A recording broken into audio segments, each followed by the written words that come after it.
Alright guys, I'm here today with Vivian. We're at the farmer's market in Midtown, and she's going to talk to us today about the olive oil here. What is your job here?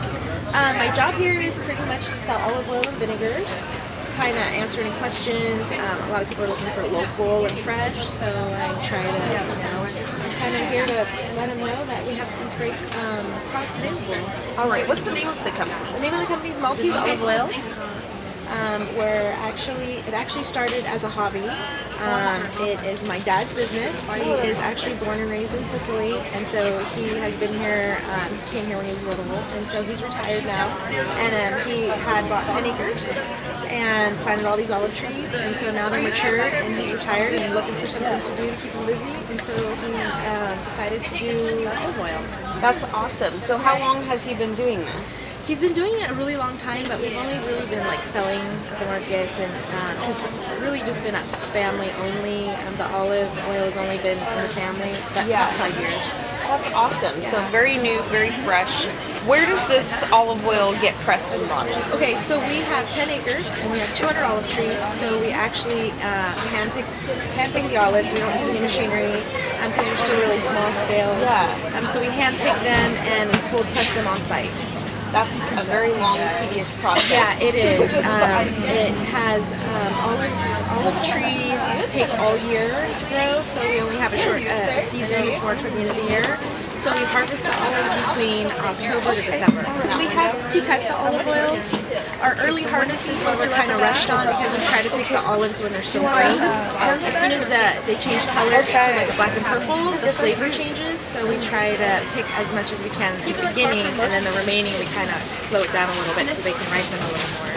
And then, so you said that they change from green to black and purple. Yes. So is that the difference between like a black olive and a green olive? What happens is an olive starts out green, and so we call it our first harvest. We pick them when they're still green, and when we press the olive oil is greener, grassier. It can be sometimes bitter or spicy. And then the remaining olives that stay on the tree eventually become purple and then flat, and then they fall off. And so that olive oil, when we press it for our second harvest, that olive oil is more buttery, it's smoother, it loses that green taste and that peppery taste. It's more. That's really interesting. Yeah. I didn't know that there was a difference from that. So these olives, you said they come from the farm? They're here in Sacramento. In Sacramento. Yeah. That's really awesome. And so you said so as far as the types of olives that you use, it's technically the same trees. Yeah, we planted a combination of a Manzanillo and a Tuscan olive, and the reason why is because when we pick the olives, they produce a bigger olive. There are a lot of varieties, and some of them produce smaller. Some of them produce ones that are good for like marinating and canning. So we kind of picked one that would produce a heavy oil, has a lot of oil in it. Alright, so very purposeful selecting in those. And then I was going to ask you if you could explain a little bit about some of the flavors that you would find in the olive oil that you guys are selling.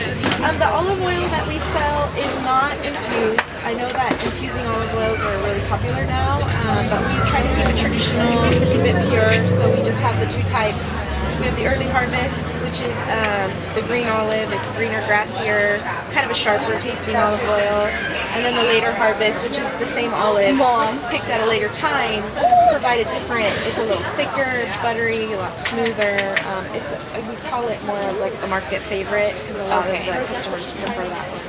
Yeah, a lot kind of easier on the palate. It is. It's really good for dressings, marinating. You can put it in your eggs, your soups, your sauces, and it won't give you that strong. So that's probably also what you like cook with, as opposed. So the other one that's kind of more pungent when they're less ripe, that harvested. That's something. That's what you would probably, if you're a little bit more of an olive oil connoisseur, like you'd want to dip your bread in balsamic vinegar in that and really appreciate those pungent. Some customers prefer it only for dippings and salad dressings because it brings out the green in the salads. Yeah. And they don't prefer want to cook with it. Yeah, definitely. And then, so since we're talking about the flavor of it, as far as the process of the olive on the tree, or the type of olive, and then the processing, how much of the flavor comes from the actual olive, and how much does the processing affects that flavor? Well, what happens with an olive tree is it really comes down to the soil. So depending on where you buy your olive oil, it can be California ground. We recommend that you do buy California ground. Depending on the region, whether it's coming from Southern California or Northern California, you'll get a different flavor based on the soil. What kind of process do you guys use to extract the oils out of the olives? We actually are still very small. We're still a family business, so we do everything by hand. So we're hand picking the olives. We don't use any machinery to pick the olives. And then what we do is we grind the olives down. We wash them, take the leaves, stems, anything that comes from picking the olives. And then we wash them, and then we grind them down, skin and the pit and everything. So it becomes like an oatmeal. It looks like oatmeal.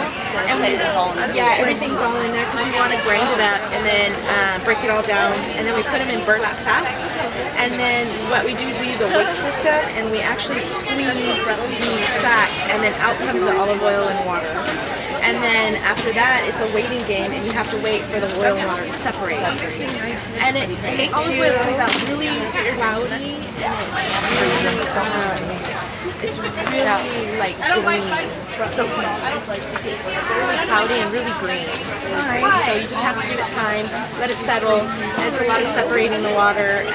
Also, there's going to be a lot of remnants, so the bottom gets really brown. So the actual harvesting part isn't very time consuming. It's the after process. It's the separating of the oil and the vinegar that takes the time. Giving it time to clear up, and then after it starts to clear up, we taste it and then we bottle it. And we only bottle it right before it goes to the market. How long is that process where you're squeezing and separating the That can take, it could take up to a week for us because we're still doing it, old fashioned. We're still, the squeezing part takes time. It's a very slow, it actually comes out drip by drip, and so it could take up to a week to get a pressing done. Do you think that there's a flavor difference between the hand-processed olive oil and the quick manufacturing? I feel like with the olive oil being done slowly and kind of naturally, you get a pure olive oil than maybe getting put through a machinery with the heat, and they're kind of heat extracting it, and so it's being rushed, and so I think it's a better quality.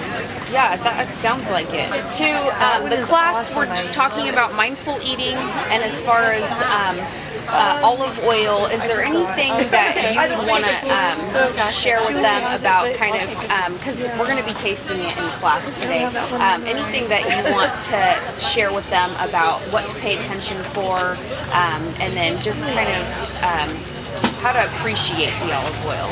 When you taste the olive oil, when I do my sampling, I don't sample it with bread because sometimes the bread overpowers it. So it's really, if you want to taste the true olive oil, you have to taste it without anything, and really let it sit on your tongue and kind of let it,